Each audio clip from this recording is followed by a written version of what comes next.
Hello friends, हमारे इस channel में आप सभी का स्वागत है। आई एम आर्य रघुवंशी और आज की इस वीडियो में हम आज के करंट अफेयर को देखेंगे। इससे पहले फ्रेंड्स, अगर आपने अभी तक हमारे चैनल को सब्सक्राइब नहीं किया है तो प्लीज़ चैनल को सब्सक्राइब कीजिए, वीडियो को लाइक कीजिए और शेयर कीजिए। अब हम आज की करंट अफेयर यानी 9 जून 2021 की करंट अफेयर देखेंगे। हमारा पहला प्रश्न है, विश्व बैंक ने भारत के एमएसएमई क्षेत्र को बढ़ावा देने के लिए कितनी धनराशि स्वीकृत की है?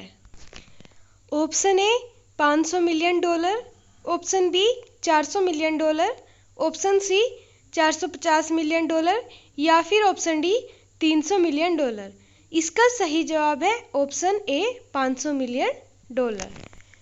विश्व बैंक के कार्यकारी निदेशक मंडल ने एमएसएमई क्षेत्र को पुनर्जीवित करने के लिए $500 मिलियन अमेरिकी डॉलर के कार्यक्रम को मंजूरी दी है। एमएसएमई क्षेत्र कोविड-19 महामारी के कारण बहुत प्रभावित हुआ था। एमएसएमई क्षेत्र भारत के सकल घरेलू उत्पाद के 30% और निर्यात के 4% में अपना योगदान देता है। अब एग्जाम के पॉइंट ऑफ व्यू से इससे संबंधित महत्वपूर्ण जानकारी को देख लेते हैं। विश्व बैंक का मुख्यालय कहाँ पर है? वाशिंगटन डीसी, संयुक्त राज्य अमेरिका में है। विश्व बैंक की स्थापना कब हुई थी? 1944 में हुई थी। विश्व बैंक के अध्यक्ष कौन है? डेविड मालपस है। और विश्व बैंक के प्रथम अध्यक्ष कौन थे? यूजीन मेयर थे। अगला प्रश्न है, सबसे अधिक सक्रिय अंतर्राष्ट्रीय गोल करने वाला दूसरा खिलाड़ी कौन बना है? Option A Sunil Chhetri, option B Ali Mabkhout, option C Neymar या फिर ऑप्शन डी लुइस सुआरेज। इसका सही जवाब है ऑप्शन ए सुनील छेत्री। भारतीय फुटबॉल टीम के कप्तान सुनील छेत्री ने 7 जून 2021 को अर्जेंटीना के स्टार लियोनेल मेसी को पछाड़कर दूसरे सबसे अधिक अंतर्राष्ट्रीय गोल बनाने वाले खिलाड़ी बन गए हैं। छेत्री ने अब तक 74 गोल किए हैं। 103 गोल के साथ पुर्तगाल के स्टार क्रिस्टियानो रोनाल्डो सबसे पहले स्थान पे है। अब तीसरे स्थान पे यूएई के अली मबखोत 73 गोल के साथ हैं और चौथे स्थान पे मेसी 72 गोल के साथ हैं। अगला प्रश्न है, असम ग्रामीण बैंक को 270 करोड़ रुपए की विशेष तरलता सुविधा किस बैंक ने प्रदान की? Option A ICICI bank, option B NABARD, option C SBI या फिर ऑप्शन डी पीएनबी। इसका सही जवाब है ऑप्शन बी नाबार्ड। कृषि एवं ग्रामीण विकास के लिए नेशनल बैंक नाबार्ड ने असम ग्रामीण बैंक को 270 करोड़ रुपए की विशेष तरलता सुविधा प्रदान की है। अब इससे संबंधित महत्वपूर्ण जानकारी देख लेते हैं जो एग्जाम के पॉइंट ऑफ व्यू से इम्पोर्टेंट है। नाबार्ड मुख्यालय कहाँ पर है? मुंबई महाराष्ट्र में है। और नाबार्ड का अध्यक्ष कौन है? गोविंदा राजुलू चिंताला। अगला प्रश्न है, कौन सा राज्य भारत रत्न और पद्म जैसे पुरस्कार प्रदान करेगा? Option A Orissa, option B Tamil Nadu, option C Bihar या फिर ऑप्शन डी असम। इसका सही जवाब है ऑप्शन डी असम। भारत रत्न और पद्म पुरस्कारों की तर्ज पर असम कैबिनेट ने असम रत्न पुरस्कार स्थापित करने का निर्णय लिया है। समाज में महत्वपूर्ण योगदान के लिए हर साल एक व्यक्ति को असम रत्न पुरस्कार प्रदान किया जाएगा। मंत्रिमंडल ने असम विभूषण, असम भूषण और असम श्री पुरस्कार के गठन का भी निर्णय लिया है। अब इससे संबंधित महत्वपूर्ण जानकारी को देख लेते हैं जो एग्जाम के पॉइंट ऑफ व्यू से इम्पोर्टेंट है। असम के मुख्यमंत्री हेमंत बिस्वा शर्मा है और असम के राज्यपाल प्रोफेसर जगदीश मुखी है। अगला प्रश्न है, भारतीय नौसेना किस देश से MH-60 रोमियो हेलीकॉप्टर प्राप्त करेगी? Option A Australia, option B Japan, option C France या फिर ऑप्शन डी अमेरिका। इसका सही जवाब है ऑप्शन डी अमेरिका। भारतीय नौसेना जुलाई 2021 में संयुक्त राज्य अमेरिका से 24 MH-60 रोमियो हेलीकॉप्टर में से 3 प्राप्त करने की तैयारी में है। भारत और अमेरिका ने लॉकहीड मार्टिन से 24 MH-60 रोमियो हेलीकॉप्टर खरीदने के लिए फरवरी 2020 में $2.4 बिलियन के सौदे पर हस्ताक्षर किए थे। भारतीय पायलटों का पहला जत्था हेलीकॉप्टर के प्रशिक्षण के लिए अमेरिका पहुंच गया है।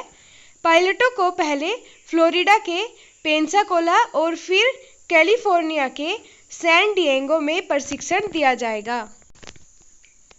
MH-60 क्या है? रोमियो हेलीकॉप्टर को विमानवाहक, क्रूजर, फ्रीगेट और विध्वंसक से संचालित करने के लिए डिज़ाइन किया गया है। यह मल्टी मोड रडार और नाइट विजन उपकरणों से लैस होगा। वे हेलफायर मिसाइलों, सटीक निर्देशित हथियारों और टॉर्पीडो से लैस होंगे। यह हेलीकॉप्टर जहाज़ों, पनडुब्बियों को निशाना बनाने और समुद्र में खोज और बचाव अभियान चलाने के लिए बनाए गए हैं।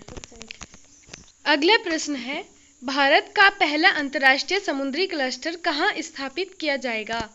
Option A Maharashtra, option B Gujarat, option C Tamil Nadu या फिर option D Kerala.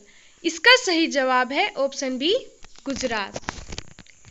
Gujarat maritime board GMB ने अहमदाबाद गुजरात में gift city, Gujarat international finance tech city में भारत का पहला अंतर्राष्ट्रीय समुद्री सेवा क्लस्टर स्थापित किया है, जिससे समुद्री सेवा में भारत की प्रतिस्पर्धात्मक और आत्मनिर्भरता को बढ़ाया जा सकेगा और वन स्टॉप समाधान प्रदान किया जा सकेगा।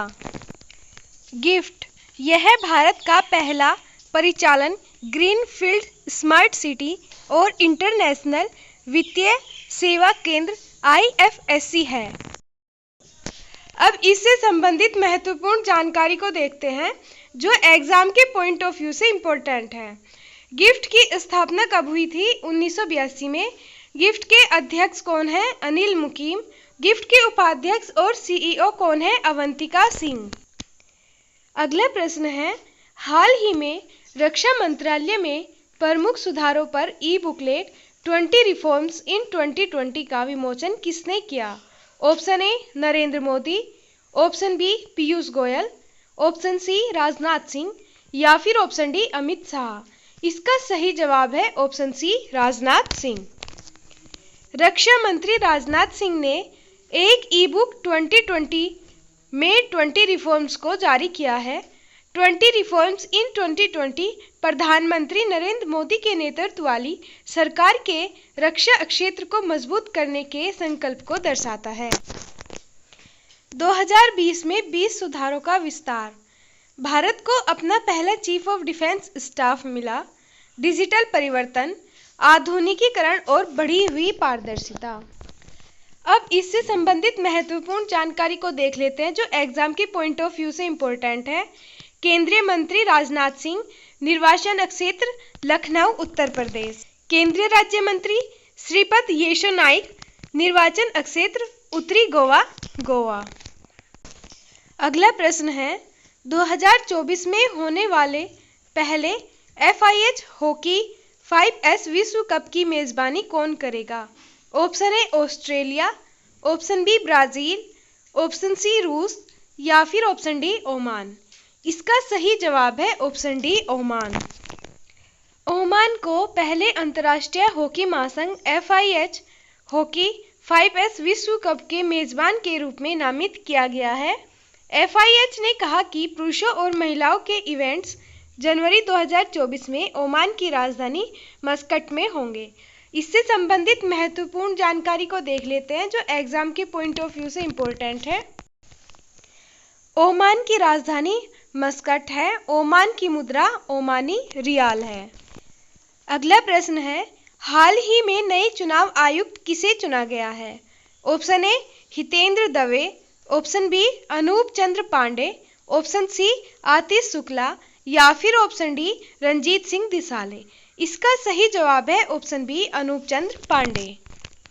केंद्र सरकार ने उत्तर प्रदेश कैडर के 1984 बैच के सेवानिवृत्त IAS अधिकारी अनूप चंद्र पांडे को चुनाव आयुक्त के रूप में नियुक्त किया है।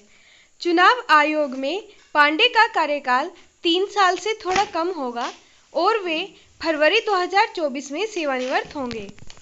पांडे को पूर्व मुख्य चुनाव आयुक्त सुनील अरोड़ा के 12 अप्रैल को सेवानिवृत्त होने से खाली हुए पद पर नियुक्त किया गया है।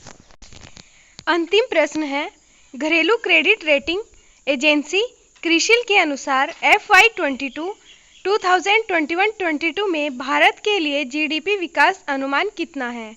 Option A 11%, option B 9.5%, option C 8% या फिर ऑप्शन डी 7.8%। इसका सही जवाब है ऑप्शन बी 9.5%। घरेलू क्रेडिट रेटिंग एजेंसी क्रिसिल ने FY 2021-22 में भारत के लिए GDP विकास अनुमान को पहले के 11% के अनुमान से संशोधित कर 9.5% कर दिया है। क्रिसिल के अनुसार FY 21 में अर्थव्यवस्था में 7.3% की कमी आई थी। नीचे की ओर संशोधन मूल रूप से कोविड-19 की दूसरी लहर के बाद निजी खपत और निवेश की मार के कारण है। हमारा आज का सेशन यहीं तक रहेगा। फ्रेंड्स, अगर आपको हमारी वीडियो पसंद आई हो तो प्लीज़ लाइक कीजिए, कमेंट कीजिए, शेयर कीजिए और हमारे चैनल को सब्सक्राइब कीजिए। Thank you.